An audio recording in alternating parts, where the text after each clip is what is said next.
pareille date, l'année dernière, on a enregistré un minimum de 19 degrés et un maximum de 28. Allons-y maintenant par région. À Madrid, quelques nébulosités partielles, minimum de 6, maximum de 18.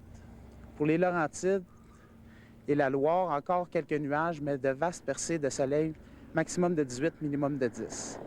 En Italie, rien de nouveau sous le soleil. C'est le cas de le dire.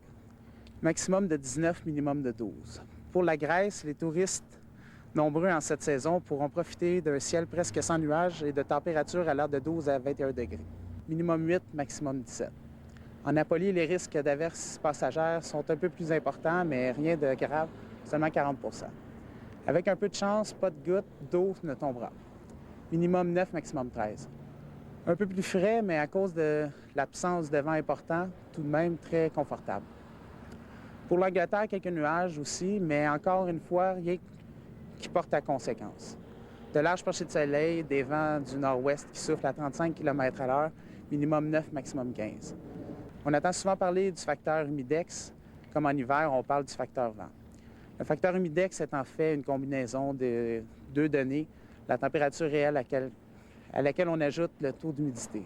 Ceci nous donne un nouveau chiffre en Celsius qui correspond à la température ressentie au soleil. Ainsi, une température réelle de 27 degrés combinée à un taux d'humidité de 60 % nous donne une température ressentie de 33 degrés, ce qui ajoute à l'inconfort. Ceci est dû aux gouttes d'eau microscopiques en suspension dans l'air qui réfléchissent les rayons du soleil et qui augmentent les effets. En ce qui concerne les rayons UV, maintenant on sait que les rétrécissements observés dans la couche d'ozone ces dernières années, principalement au-dessus de la calotte polaire, ceci a bien sûr un effet direct sur la rapidité avec laquelle le coup de soleil se forme sur nos peaux non protégées.